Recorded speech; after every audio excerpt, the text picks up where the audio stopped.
Moro. En mä tiedä oikein, kun vähän niinku naurattaakin jopa. Mä tein joitakin viikkoja takaperin semmosen sarkastisen aurauks video liittyviä juttuja, että missä mä vaihdoin auran teriin ja sanoin, että ihan varmaan vituttaa jotain. No, ensimmäinen päivä oli tänään, kun lähdettiin hiekottelemaan piha-alueen ja joo, osas paikka oli liukas, osas ei ollut, mutta ajateltiin tehdä semmonen ennakoiva hiekotus, että ettei ketään ainakaan liukastu, ja jos sieltä tulee alijäähtynyt vettä yöllä, niin aamulla sit kaikki ihan peiliässä, ettei ole kauhea kiire, että ennakoidaan. Tämmötti 30 vuoden niin kuin kokemukset, ennakoida. Ei olis pitänyt. Vittu ensimmäinen piha kun pääsi, niin kauhea ruikutus jo.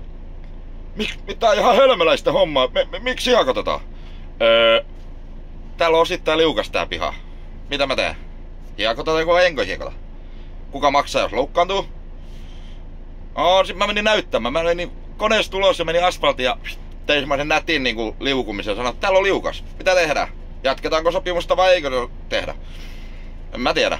Siis be my guest. Saatte päättää. Ei oo mun pihani. Mut se, että jos mä oon 30 vuotta näitä hommia tehnyt, niin mä luulen, että mä tiedän mitä mä teen. No, ei mitään. Hoidettiin pois ja asiakas oli juu, kyllähän luottaa, että ei hän teit mitään hölmöksi sanonut. No kyllähän sä sanoit, mut ihan sama mulle. No, mentiin seuraan pihaan. Niin vittu äijä puistaa päätä ja heiluttelee nyrkkiä. Ja mä kysyin, että mikä vittu ongelma?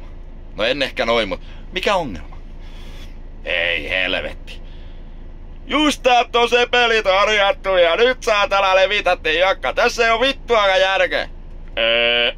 Hei. Puolet pihasta, mitkä on varjon puolessa, on jäässä. Toinen puoli, mikä on auringon puolella, ne ei oo jäässä. Joten,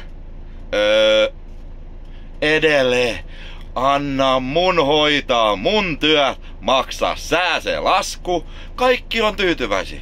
Mä olen aivan 100% varma, että mä tiedän mitä mä teen. Joten, tehdäänkö jatkos niin te kaikki ihmiset, ketkä katsotte tätä?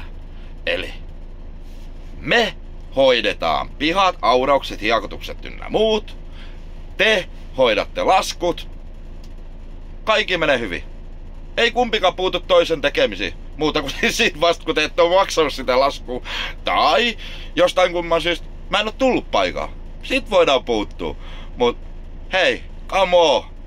Kattokaa kalenteri. Se on marraskuu nyt. Kohta joulukuu. Odotellaan vaan sitä lumihetkiä. Sitten alkaa tapahtua. Mut ei voi kuin hymyillä ja nauraa. Ensimmäinen päivä, ensimmäiset vittuilut. Tästä on hyvä jatkaa matka. Ei muuta kuin nousee toi kyrpätä hottaa. Tsemiä kaikille.